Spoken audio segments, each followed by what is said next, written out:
HSC পরীক্ষা 2026-এর super suggestion ক্লাসে তোমাদের সবাইকে স্বাগতম।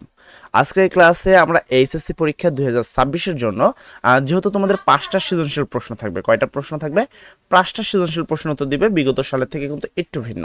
তো এই 5টা সৃজনশীল প্রশ্নের জন্য যে কোনো 4টা অধ্যায় যদি সিলেক্ট করো তাহলে কিন্তু 100% সঠিকভাবে মার্ক অর্জন করতে পারবা। এবং শুধুমাত্র যে অধ্যায় সিলেকশন বলবো তা নয়, অধ্যায়ের পাশাপাশি কোন কোন অঙ্ক করবা, কোন বোর্ডের কোন অঙ্কগুলো করবা, সেইগুলোও কিন্তু আজকের এই ক্লাসে সম্পূর্ণভাবে বলে দেব। সর্বপ্রথম যদি দেখো, লেখা রয়েছে সেট অ্যান্ড ফাংশন। প্রথম এই অধ্যায়টি তোমাদের রয়েছে, খুবই গুরুত্বপূর্ণ তোমাদের জন্য। 2026-এর জন্য তো 100% গুরুত্ব, যে এখান থেকে প্রশ্ন আসবে। এবার প্রশ্ন হলো, সেট ও ফাংশন থেকে 2026-এর স্টুডেন্টরা কোনগুলো পড়বে। সেক্ষেত্রে তোমরা যদি দেখো, ফার্স্টে তুমি এখানে একটা ম্যাথ দেখতে পারছো, এই যে এখানে, ঠিক আছে। এই ম্যাথটা এসেছে ঢাকা বোর্ড 2024 সালে। এই প্রশ্নটা তোমাকে পড়তে হবে, এই প্রশ্নটা তোমাকে কমপ্লিটলি ভাবে দেখতে হবে। তারপরে তোমাকে 2 নাম্বার হিসাবে তোমাকে দেখতে হবে বরিশাল বোর্ড 2024, যে প্রশ্ন তোমরা এই জায়গাটায় দেখতে পাচ্ছ, যেখানে বলা হয়েছে পিএন, এখানে দেখো PR এর উপাদান সংখ্যা 2n কে সমর্থন করে এবং ডোমেন এন্ড রেঞ্জ নির্ণয় করো। তো এই অঙ্কটা তোমাকে করতে হবে। তাহলে কি বোর্ড করতে হবে? অ্যাট ফার্স্ট তোমাকে 1 নাম্বারটা করতে হবে, যেটা হলো ঢাকা বোর্ড 2024। তারপর তোমাকে 3 নাম্বারটা করতে হবে, 3 নাম্বারটা হলো বরিশাল বোর্ড 2024। দেন তোমাকে করতে হবে কুমিল্লা বোর্ড 2024, কোশ্চেন নাম্বার হলো 4। এটা করতে হবে কুমিল্লা বোর্ড 2024। এর পরবর্তীতে তুমি চলে যাবো সোজা নিচের দিকে, যাওয়ার পর তুমি করবা ঢাকা বোর্ড 2023, প্রশ্ন নাম্বার 6 নাম্বারটা করবা। দেন নিচে আসবা, এখানে হলো বরিশাল রাজশাহী বোর্ড 2023-এর মধ্যে এইটা করবা 23 নাম্বার। আমি এখানে যে কয়টা বোর্ড বলতেছি খুব বেশি না, প্রত্যেকটা সালে কিন্তু 50-60টা করে বোর্ড রয়েছে। আমি জাস্ট কিছু পরিমাণ সিলেক্ট করে দিয়েছি তোমাদের জন্য। এইগুলো যদি করো তাহলে আলাদা আর কিছু করার প্রয়োজন হবে না, এবং এখান থেকে তোমরা হুবহু প্রশ্ন কমন পাবা। তারপরে তোমরা পড়বা সিলেট বোর্ড 2020-এর প্রশ্ন, যেটা হলো তোমাদের 11 নম্বর অঙ্ক আমাদের। তো এই তো মোটামুটি এই কয়টা অধ্যায় পড়লে তোমাদের আর কোনো কিছু লাগবে না। এখান থেকে তুমি সেট অ্যান্ড ফাংশন থেকে একটা অঙ্ক পাবা। এখন কথা হলো, তারপরেও একটা ব্যাকআপ দরকার। সবসময় মনে রাখবো যে একটা অধ্যায়ের পিছে আর একটা অধ্যায় আমাদের ব্যাকআপ থাকতে হবে। সেকেন্ড বিষয় হলো বীজগাণিতিক রাশি, খুবই গুরুত্বপূর্ণ অধ্যায়। এই দুইটা অধ্যায় যদি কেউ বীজগাণিতিক টপিক বা ক বিভাগের জন্য করে, আমি মনে করি তার জন্য এনাফ। অন্তত 2026 সালের শর্ট সিলেবাসে, সংক্ষিপ্ত সিলেবাসে এই দুইটা অধ্যায় থেকে একটা প্রশ্ন অবশ্যই শিক্ষার্থী পাবে। এবার কথা হলো বীজগাণিতিক রাশি থেকে ভাইয়া কি পড়বো। সেক্ষেত্রে আমি এখানে তোমাদের নিয়ে আসছি। সর্বপ্রথম তোমরা পড়বা 1 নম্বর প্রশ্ন, যেটা হলো সিলেট বোর্ড 2024-এর একটি প্রশ্ন। তারপরে তোমাদের পড়তে হবে 2 নম্বর প্রশ্ন, যেটা হলো যশোর বোর্ড 2024-এর একটি প্রশ্ন। তারপরে 3 নম্বর হিসাবে পড়তে হবে ঢাকা বোর্ড 2023-এর প্রশ্ন 3 নম্বর হিসাবে। 4 নম্বর হিসাবে তুমি পড়বা হলো যশোর বোর্ড 2023-এর একটি প্রশ্ন। 5 নম্বর হিসাবে পড়বা হলো কুমিল্লা বোর্ড 2023-এর প্রশ্ন, ঠিক আছে। তারপর 6 নম্বর হিসাবে পড়বা হলো বরিশাল বোর্ড 2023-এর প্রশ্ন। চট্টগ্রাম বোর্ড 23-এর প্রশ্ন পড়বা হলো 7 নম্বর হিসাবে, এবং ঢাকা বোর্ড 2020 পড়বা 8 নম্বর হিসাবে। এই 8টি অঙ্ক আমি এই অধ্যায় থেকে দিলাম, যেটা হলো বীজগাণিতিক রাশিতে 8টি অঙ্ক দিলাম। এই টোটাল অঙ্ক করলে তুমি 100% প্রশ্ন কিন্তু কমন পাবা। তাই এটা নিয়ে কোনো কনফিউশন হওয়ার কোনো প্রয়োজন নেই। তাহলে আমাদের এখানে 2টা অধ্যায় গেল বীজগাণিতিক পার্ট থেকে, অলরেডি আমরা কিন্তু কভার করে দিয়েছি। এরপরেই হলো ক বিভাগের পরে, এখানে তোমাদের আরেকটা বিষয় আছে। ক বিভাগের পরে আসে জ্যামিতি, মানে খ বিভাগ। খ বিভাগে এখন কি করবা? তোমাদের খ বিভাগে আছে ব্যবহারিক জ্যামিতি এবং বৃত্ত। তার মধ্যে আই রিকমেন্ডেড যে বৃত্ত যত ভালো করে করবা ততই ভালো, এবং ব্যবহারিক জ্যামিতিও কিন্তু করা যেতে পারে। এখন প্রশ্ন হলো এগুলাতে কি করব, তবে এইটা আমি শেষের দিকে জ্যামিতি নিয়ে কথা বলবো। সর্বপ্রথম আমি আসি পরিমিতি এবং ত্রিকোণমিতি নিয়ে।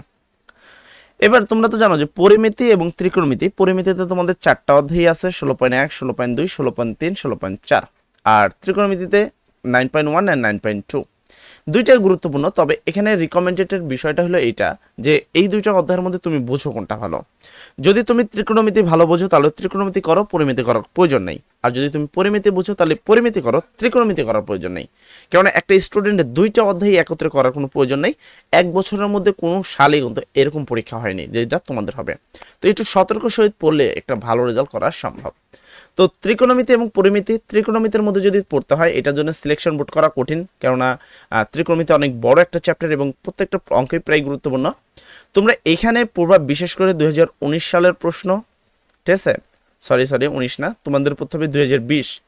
তোমরা পড়বা 2020 সালের প্রশ্ন, 2022 সালের প্রশ্ন, 2024 সালের প্রশ্ন। এই 3টা সালের প্রশ্ন পড়তে হবে তোমাদের ত্রিকোণমিতিতে, ঠিক আছে? এটা তো ত্রিকোণমিতিতে অনেক কটা অঙ্ক হয়ে যাবে।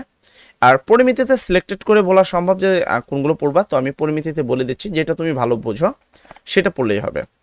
পরিমিতিতে তোমাকে পড়তে হবে, সর্বপ্রথম পড়তে হবে ঢাকা বোর্ড 2024 প্রশ্ন নাম্বার, এটা দেখতে পাচ্ছ এই যে প্রশ্নটা, তো এই প্রশ্নটা করতে হবে।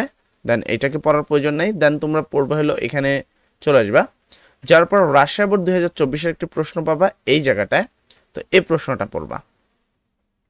তারপরে এখানে তোমরা চলে যাবা, এখানে তোমাদের সিলেট বোর্ড 2024 5 নম্বর প্রশ্নটা খুবই গুরুত্বপূর্ণ প্রশ্ন, এবং এইটাকে আমি তোমাদের 100% গ্যারান্টি দিব যে এইটা কোনো না কোনো বোর্ডে 100% শিওর আসবে, ঠিক আছে? তারপরে তোমাদের এখানে রয়েছে 6 নম্বর প্রশ্ন, বরিশাল বোর্ড 2024 একটি প্রশ্ন। তারপর তোমরা নিচে চলে আসবা, নিচে এসে 8 নম্বর প্রশ্নটা পড়বা, প্রশ্ন নম্বর 8 দিনাজপুর বোর্ড 2024 প্রশ্ন, ঠিক আছে? ক খ গ 3টা প্রশ্ন আছে। তারপরে এটাকে পড়ার প্রয়োজন নেই, এখানে পড়বা ময়মনসিংহ বোর্ড 2024 প্রশ্ন। তারপরে তোমরা এখানে নিচে চলে আসবা, নিচে আসার পর পড়বা হলো ঢাকা বোর্ড 2023 প্রশ্ন। তো হলরুমের প্রশ্নটা পড়ার প্রয়োজন পড়বে না তোমাদেরকে, এটাও পড়ার প্রয়োজন পড়বে না।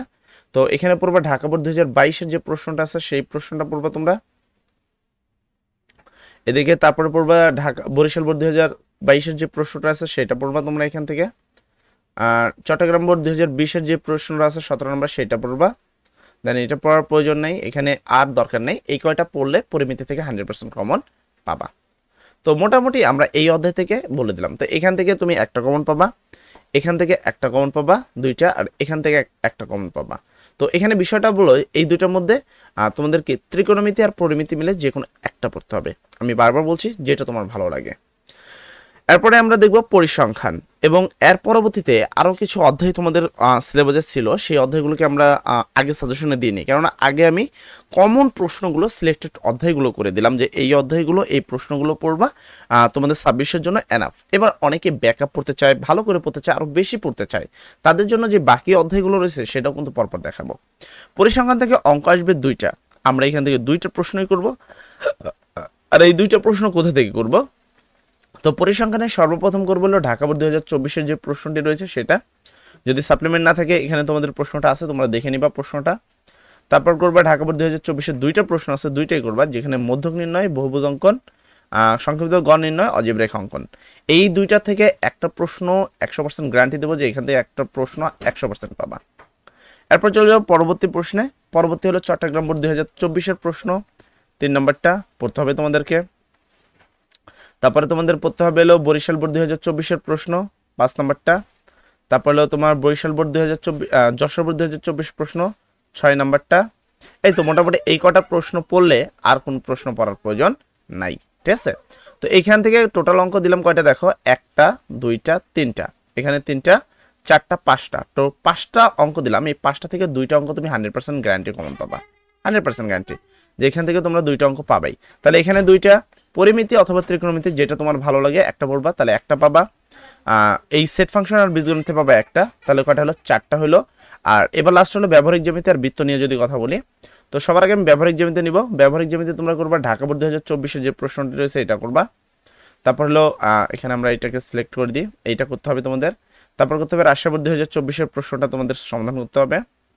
অ্যান্ড দেন এখানে তোমাদের সিলেট বোর্ড 2024 যে প্রশ্ন আছে সেটা করতে হবে, বরিশাল বোর্ড 2024 যে প্রশ্ন আছে সেটা করতে হবে, দিনাজপুর বোর্ড 2024 যে প্রশ্ন আছে সেটা করতে হবে তোমাদেরকে। তারপর ময়মনসিংহ বোর্ড 2024 যে প্রশ্ন আছে সেটা, বিশেষ করে তোমাদের জন্য 24 খুবই গুরুত্বপূর্ণ তোমাদের জন্য। এই 24-এর যে কটা অঙ্ক দিলাম মোটামুটি এই কটা করলেই এনাফ, আর করার প্রয়োজন পড়বে না ইনশাল্লাহ। তো মোটামুটি কিন্তু অধ্যায় শেষ। আরও কিছু অধ্যায় ছিল, যেমন তোমাদের সিলেবাসে আরেকটা অধ্যায় ছিল, অধ্যায়টির নাম ছিল অনুপাত এই যে এটা বীজগাণিতিক অনুপাত ও সমানুপাত, 11 নম্বর অধ্যায়টি তোমাদের সিলেবাসে ছিল, বাট আমি এই সাজেশনে রাখিনি, তুমি চাইলে এখান থেকে আমি দেখা দিচ্ছি, তোমরা পড়ে নেবা। তোমরা সর্বপ্রথম এই জায়গা থেকে 11 নম্বর অধ্যায় অনুপাত মানে বীজগাণিতিক অনুপাত ও সমানুপাত অধ্যায়তে পড়বা রাজশাহী বোর্ড 2024 প্রশ্নটি, ঠিক আছে? তারপরে এখানে পড়বা হলো সিলেট বোর্ড 2024 যে 3 নম্বর প্রশ্ন আছে সেটা পড়তে হবে। তারপর বরিশাল বোর্ড 2024 যে 4 নম্বর প্রশ্ন আছে এটা তোমাদের পড়তে হবে। যশোর বোর্ড 2024 যে 5 নম্বর প্রশ্নটি আছে এটা তোমাদের পড়তে হবে। ঢাকা বোর্ড 2020 যে প্রশ্নটা আছে এটা পড়বা, ঠিক আছে? এর পরবর্তী তোমাকে পড়তে হবে, এখানে যদি খেয়াল করো সিলেট বোর্ড 2019 যে প্রশ্ন আছে সেটা পড়তে হবে। মোটামুটি এই কয়টা অঙ্ক করলে আর কোনো অঙ্ক করার প্রয়োজন নেই আমাদের শিক্ষার্থীদের। আশা করি 2026 যারা পরীক্ষা দিবা তাদের জন্য সুপার সাজেশন রেডি। দেন এই প্রশ্নগুলো যদি করতে না পারো, কোনো প্রবলেম হয় কমেন্ট সেকশনে বলবা, আমরা লাইভ ক্লাসে এসে সকল প্রশ্নের সমাধান করে দেবো ইনশাল্লাহ। সবাই ভালো থাকবা, সবার জন্য দোয়া করি। আসসালামু আলাইকুম।